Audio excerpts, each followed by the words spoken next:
Hello भैया, स्वागत है आप सभी का मेरे यूट्यूब चैनल स्कूल ट्यूशन गुरुजी में। बच्चों, हम कर रहे थे आपका चैप्टर स्ट्रक्चर ऑफ एटम, परमाणु की संरचना। और इससे पहले हमने पढ़ा था बच्चों चैप्टर आपका एटम्स एंड मॉलिक्यूल्स, यानी परमाणु एवं अणु।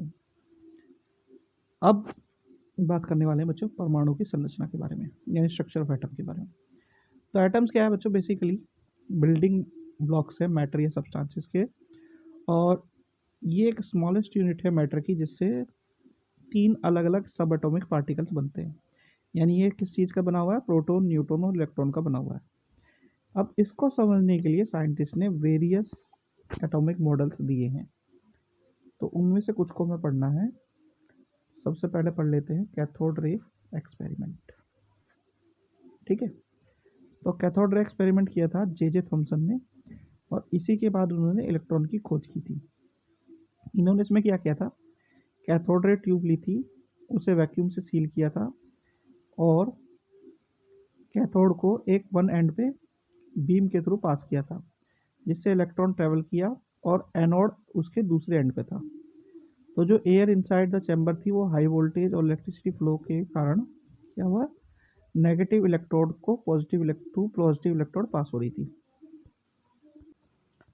तो जब ये चैम्बर के अंदर एयर को हाई वोल्टेज पे इलेक्ट्रिसिटी पास की गई, तो नेगेटिव इलेक्ट्रोड और पॉजिटिव इलेक्ट्रोड हमें देखने को मिले। अब इस एक्सपेरिमेंट से ये शो हुआ कि जो परमाणु है उसमें कम से कम एक इंडिविजुअल पार्टिकल है, यानी एक अविभाज्य कण है, जो इलेक्ट्रॉन के नाम से जो माना गया। अब इलेक्ट्रॉन को क्या कहा गया? उन्होंने कैरेक्टरिस्टिक क्या दिए उसके, यानी इलेक्ट्रॉन के गुण क्या दिए कि ये ऋणात्मक है, यानी माइनस चार्ज है इस पे। ठीक है, नेगेटिव चार्ज है, सब एटॉमिक पार्टिकल है, बहुत छोटा है, और इसे ई सिंबल, अंग्रेजी के ई अक्षर से डिनोट किया जाएगा। अब इसके बाद आया बच्चों आपका कौन सा model? Thompson model of an atom. अब थॉमसन मॉडल जो था, इसका अगला पार्ट था, यानी जो जे थॉमसन मॉडल था उसका अगला पार्ट था। तो नेगेटिव चार्ज है, अकेला तो होगा नहीं, ये सोच करके थॉमसन ने एक मॉडल प्रपोज किया, जिसे नाम दिया थॉमसन मॉडल। अब इसमें क्या कहा उन्होंने कि जिस तरह क्रिसमस पुडिंग या वाटरमेलन के अंदर बीज होते हैं और बाहर कुछ चार्ज होता है, उसी प्रकार एटम में भी क्या होता है? कुछ चार्ज होता है। अब जो इलेक्ट्रॉन है, ठीक है, वो तो बाहर की साइड में होंगे, वो अंदर की साइड में बीज के रूप में होंगे, और जो बाहर पॉजिटिव चार्ज है वो बाहर की साइड में होगा। ठीक है, तो इसमें क्या किया उन्होंने कि atom consist of positively charge sphere and electrons is embedded in it. यानी जो रेड पार्ट है वो किसका होगा? धनावेशित, और इलेक्ट्रॉन क्या होगा? इसमें बीजों के रूप में क्या होंगे? धसे होंगे। इससे क्या होगा? दोनों चार्जेस एक दूसरे को क्या करेंगे? न्यूट्रल कर देंगे, उदासीन कर देंगे। अब इसकी कुछ लिमिटेशन थी जो पूछी जाती हैं आपकी। क्या है लिमिटेशन?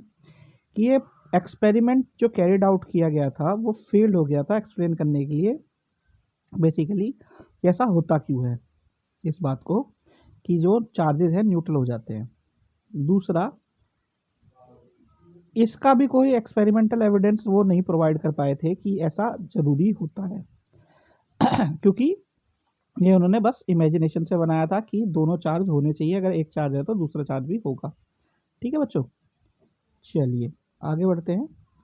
आगे बढ़ने पे हमें एक और मॉडल मिलता है बच्चों, जो प्रोटॉन डिस्कवर्ड किया था, जिसने ई गोल्डस्टोन ने, बिफोर डिस्कवरी ऑफ इलेक्ट्रॉन, और अर्नेस्ट रदरफोर्ड ने इंटरेस्टिंगली अरेंजमेंट ऑफ इलेक्ट्रॉन्स के बारे में विद इन एटम एक मॉडल दिया था। और इसके लिए उन्होंने क्या कंडक्ट किया था? एक्सपेरिमेंट किया था कंडक्ट, जिसे अल्फा पार्टिकल्स को गोल्ड फॉइल पे फेंका गया था। अब रदरफोर्ड के मॉडल ने ही ये बताया था कि जो इलेक्ट्रॉन है वो एक सर्कुलर पाथ में घूमते हैं, और बीच में स्पेस है, उसमें प्रोटॉन रहता है। तो बेसिकली एक्सपेरिमेंट में हुआ क्या था बच्चों? हुआ ये था कि रदरफोर्ड ने एक गोल्ड फॉइल ली, 1000 एटम थिक की, यानी कि 1000 एटम थिक की एक गोल्ड फॉइल ली जिसकी हाई मेलेबिलिटी हो। अब उस पर उन्होंने अल्फा जो पार्टिकल्स है उसको बम्बार्ड किया, उसको फेंका। या टकराया आया। अब अल्फा पार्टिकल्स क्योंकि पॉजिटिव चार्ज होते हैं हीलियम आयंस जो के थ्रू, जब उन पे टकराया गया तो वो रिफ्लेक्ट होने चाहिए थे किस पे से, प्रोटॉन पे से, क्योंकि लाइक चार्जेस क्या करते हैं एक दूसरे को रिपेल करते हैं और अनलाइक चार्जेस अट्रैक्ट करते हैं, यानी कि पॉजिटिव पॉजिटिव क्या करेंगे या नेगेटिव नेगेटिव क्या करेंगे, एक दूसरे को धक्का देंगे वापस। तो हुआ भी यही। उन्होंने ऑब्जर्व किया कि अधिकतम जो कण है सोने की पतली परत से सीधे आर पार निकल गए, लेकिन कुछ कण ऐसे थे जो बीच में से जा करके एक स्मॉल एंगल से डिफ्लेक्ट हुए थे, ठीक है, छोटे एंगल से विक्षेपित हुए थे। अब उन्होंने क्या नोटिस किया, 12,000 पार्टिकल्स में से एक पार्टिकल हर बार जो है क्या हुआ था, वापस गया था। तो इस ऑब्जर्वेशन से उन्होंने क्या निकाला, अपना रदरफोर्ड का परमाणु मॉडल जो था उसको क्या बताया कि एक परमाणु है, यानी कि एक जो न्यूक्लियस है, एटम के अंदर एक न्यूक्लियस है, उसमें पॉजिटिव चार्ज है आपका। अब जो पॉजिटिव चार्ज है उसमें ही सारा मास जो है एटम का कंसंट्रेट करता है। फिर क्या किया उन्होंने, इलेक्ट्रॉन को बताया कि इलेक्ट्रॉन उसके चारों ओर सर्कुलर पाथ पे घूम रहे हैं। सर्कुलर पाथ में क्यों घूम रहे हैं, ताकि दोनों चार्ज क्या हो सके, स्टेबल हो सके। अब उन्होंने क्या बताया कि जो नाभिकीय या न्यूक्लियस का जो साइज है, जो एटम के साइज है उससे काफ़ी छोटा है, ठीक है, ये चीज़ें उन्होंने बताई। अब इसके भी कुछ कमियां या ड्रॉबैक थी। कमियां क्या थी कि जो रेवोल्यूशन जो हो रहा है, यानी इलेक्ट्रॉन जो घूम रहे हैं सर्कुलर पाथ में, वो न्यूक्लियस में एक्सपेक्टेड स्टेबिलिटी को नहीं दर्शा रहे थे। दूसरा, जो इलेक्ट्रॉन्स क्या है एक जगह से दूसरी जगह अगर जा रहे हैं, सर्कुलर पाथ पे घूम रहे हैं, तो वो किसी न किसी तरह से एनर्जी को लूज कर रहे हैं और एक अल्टीमेटली, तो इससे क्या होगा, अल्टीमेटली जो नेगेटिव पार्ट है, इलेक्ट्रॉन है, वो न्यूक्लियस के अंदर चले जाएंगे और जो स्टेबिलिटी है वो लूज हो जाएगी। तो इसलिए फेल हो गया था रदरफोर्ड का मॉडल भी, इस फैक्ट को बताने के लिए कि एटम में कैसे एटॉमिक मॉडल काम करता है। तो बच्चों ये वाला पार्ट होता है, ये वीडियो कंप्लीट। आशा करता हूँ आपको वीडियो अच्छी लगी होगी। Thank you.